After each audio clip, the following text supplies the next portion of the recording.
we present Flora Robson in Christmas Meeting, adapted for radio from the story by Rosemary Timperley. Christmas Meeting. This is the room, Miss Lindsay. Oh, it's a fine room. Some ladies think these big front rooms aren't cosy enough, but I tell them those Victorian builders made houses for people that like space. I like the moulded ceiling. Oh, of course, we ought to have antique furniture in here, but it's difficult with paying guests. I've never had a bed-sitter before. Had your own place then, have you? No, I lived with my family all my life until last summer. Then my father died, and that was it. Oh, I'm sorry. Seems a pity a nice-looking lady like you having to live in rooms on your own. But come down and talk to me any time you feel you want to. Oh, that is, if you're taking the room. Oh, yes, please. I like it very much. Have you many other guests? 4 students. But the house will be empty after this week, of course, with the Christmas holidays. Except for you. Except for me. Now, don't worry, dear. You will be taken care of. You won't be lonely. I'm lonely now. Very, very lonely.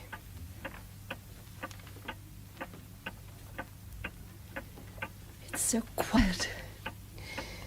Perhaps Mrs. Carter won't mind if I switch her wireless on.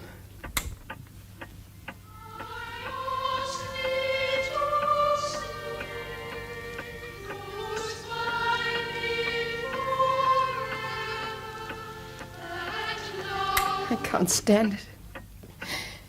I can't stand it. Oh. Who's that? I beg your pardon. I thought this was my room. Oh, it doesn't matter. Do come in. You're very kind. Won't you sit down? You have been weeping. Yes, I'm... Oh, never mind, just something silly. Have you been here long? In this house, I mean? A few weeks. You're not foreign, are you? Foreign? Oh, forgive me, what a dreadful way to put it. It was just that your English is so beautifully correct. I suppose I notice it more with teaching little cockneys all day. Oh, you're a governess, then? Well, I teach. I see. Yes, I found the London voice very harsh when I came here from home. Where's home? In the west, near Taunton. I wish I were back sometimes, particularly now at Christmas. Yes. If one's always been part of a family, the first Christmas alone is rather terrible. There were 8 of us. 8? 5 sisters and 3 brothers. Oh, goodness. There was only one of me. But it never mattered because Christmas was always such fun. I remember... Oh, I don't know what I remember most. Feeling for the orange in the toe of my stocking in the dark. Yes. Guessing what the parcels were from the shape of them. Tasting the pudding from Mummy's big brown mixing bowl. What do you remember? The Christmas stars. They always seem so much brighter than any other stars. Oh, yes. And, of course, the tree. Oh, the lovely tree. Some of our fellows at the college speak poorly of the Prince Consort, but I reply that he brought us the Christmas tree and I'll hear no wrong of him. Oh, quite right. But you mean they still go on about Albert? I suppose you are doing 19th century social history. No, I'm taking a course in medieval history. Oh. But we were talking about the tree. At my home, every one of the servants had a gift. Each parcel tied by ribbon to the branches. Even the boot boy had one. Oh. I always made his parcel up myself because he was such a poor little boy and I liked to see him open it. Yes. I must have been a very horrid, condescending child. Well, I should think you were a very nice child. But you must live in a very grand house with boot boys. I thought they went out with Dickens. Dickens? Does he write about them? I have very little time for novels nowadays. Good gracious, you must be busy. Do you know, we haven't introduced ourselves. Oh, how remiss of me. I do apologize. My name is Francis Randall. How do you do, Francis Randall? And I'm Janet Lindsay. Oh, well, that's a Scottish name, surely. My father was a Scot, but our home was in South Norwood. It wasn't a beautiful country house as I'm sure yours is. It was a hideous red brick villa with dirty laurel bushes in the front garden and dark kitchen stairs that I always fell down and freezing cold attics and dark green painted walls with cracks like the maps of Africa and India all over them. Hideous. And I loved it. I love my home, too. And it is very beautiful, like a Greek temple on a hill. It was built by Vanbrugh for my great-grandfather. Vanbrugh? The builder of Blenheim? Yes. Oh, Francis, I think you must mean your great-great-great-grandfather at least. Oh, no, we're a very long-lived family. You must be. It's about 240 years since Vanbrugh built anything for anybody. But you're home, Francis. You're so young. You should be at home for Christmas, surely. I couldn't go home for this vacation. I wanted to be alone and to write.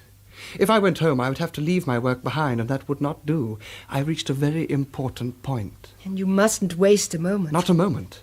That is what my family won't see. They think life should be slow, leisured. They do not appreciate urgency. Couldn't it have waited until after Christmas? I feel I am writing against time. There should be all the time in the world for you. And what is time, anyway? Something we don't understand. Perhaps.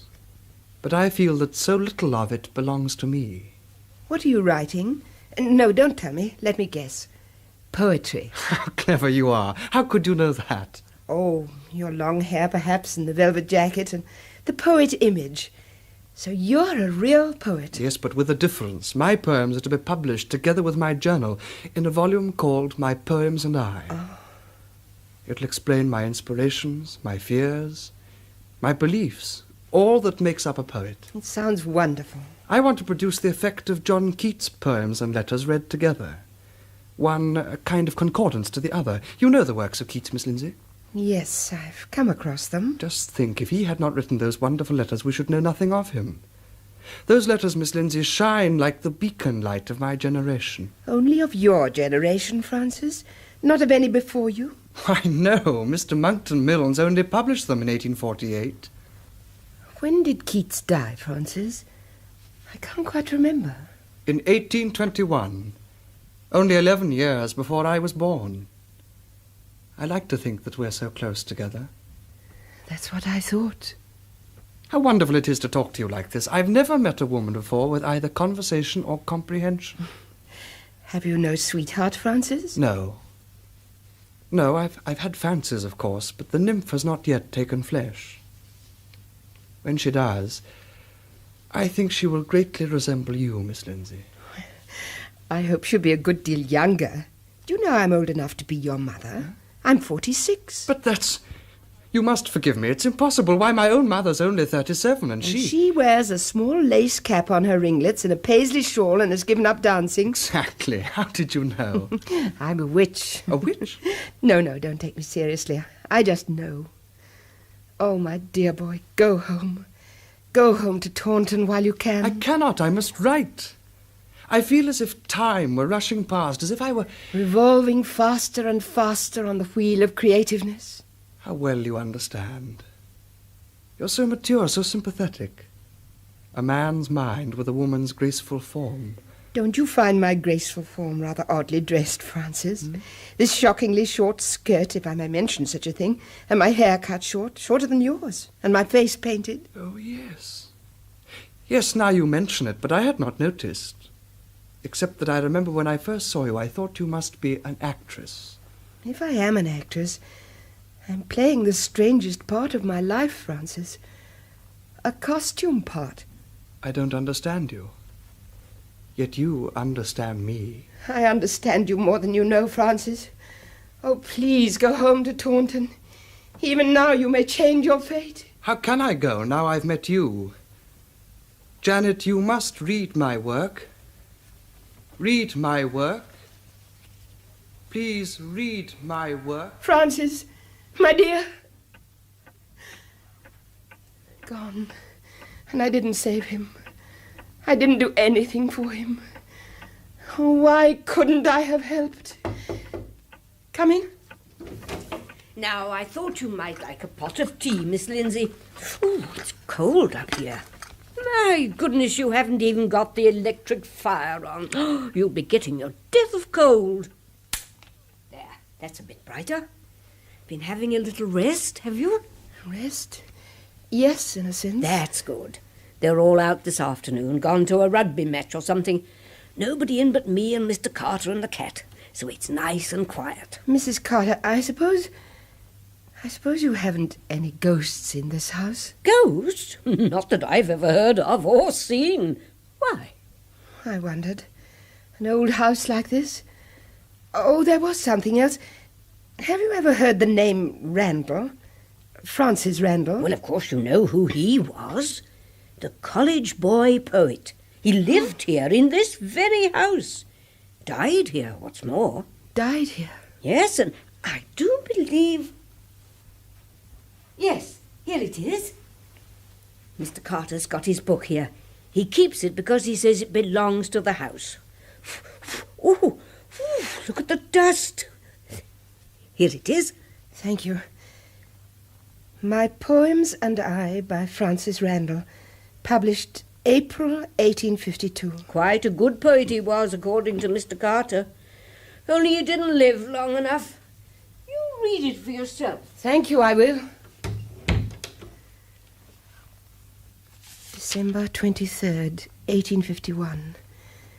My first Christmas alone, and yet not alone, for I have had a strange visitation.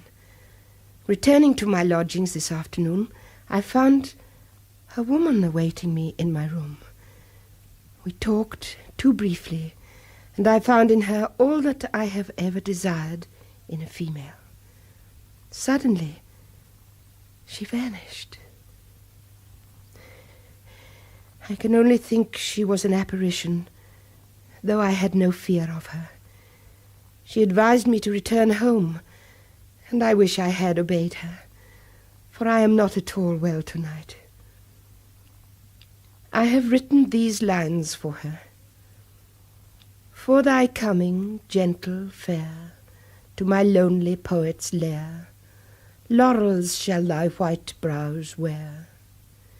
Lady, strangely met in time, brought by heaven to our cold clime, to enrich my starved rhyme. Let thine honoured poet bless thee, who by name may not express thee, who in life may not caress thee. Next day the young poet died of a sudden heart failure. So I was your ghost, Francis, and you were mine. And neither of us was lonely, after all.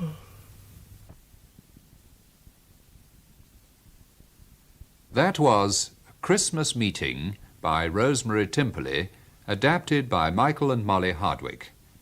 Janet was played by Flora Robson and Francis by Barry Justice. Production for the BBC was by Charles LeFaux. Isn't it about time that Radio 4 Extra just had an entire weekend of credit sequences from home service broadcasts? There's something delightfully warming about that. BBC Radio 4 Extra, the seventh dimension. Now, for those of you who haven't managed to have a Christmas party, or indeed have avoided Christmas parties, we'll bring one to you now on Christmas Day with Jerome K. Jerome's After Supper Ghost Stories, which has one of my favourite lines of any Jerome K. Jerome story that I've read. I never came across a neighbourhood so destitute of dead Emilys. Here, with a light and eventually trouserless tale, is Jerome K. Jerome's After Supper Ghost Stories. Good evening, and a very Merry Christmas to you all. It was Christmas Eve, though of course as a mere matter of information, I'm sure I have no need to tell you that. It is always Christmas Eve in a ghost story. Why all this haunting should take place on Christmas Eve of all nights in the year, I never could myself understand. At Christmas time, everybody has quite enough to put up with in the way of a house full of living relatives, without wanting the ghosts of any dead ones mooning about the place. Still, nothing satisfies us but to hear each other tell authentic anecdotes about spectres. It is a genial festive season, and we therefore love to muse upon graves, dead bodies, murder and blood. For ghost stories to be told on any other evening would be impossible in British society as it is presently regulated. This was the case on the evening of December 24th, 1891, at 47 Laburnum Grove, Tooting, when I was spending Christmas with my Aunt Maria and Uncle John. To set the scene, we had had a very good supper indeed. Unpleasantness has occurred since. Rumours have been put about, and remarks have been passed which have pained me very much. But although injustice, gross injustice, has been done to myself, that shall not deter me from doing justice to others, even to those who have made unfeeling insinuations. I will do justice to Aunt Mariah's hot veal pasties and toasted lobsters, followed by her own special make of cheesecakes, washed down with Uncle John's own particular old ale. I did justice to them all. Aunt Mariah herself could not but admit that. After supper, Uncle brewed some whisky punch.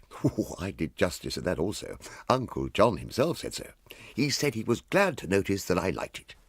We gathered round the piano in the parlour, and after a fortifying draught of the said punch, we were soon in full song. And on the 12th day of Christmas, I had in front of me 12 pheasants roasted, 11 muffins toasted, 10 apples dodling, 9 ducklings waddling, 8 boiled gammon, 7 pints salmon, 6 bits of ham, and 5 of Aunt Mariah's excellent mince pies. 4 pints of stout, 3 brown trout, 2 kedgerings, and a partridge to eat for my tea.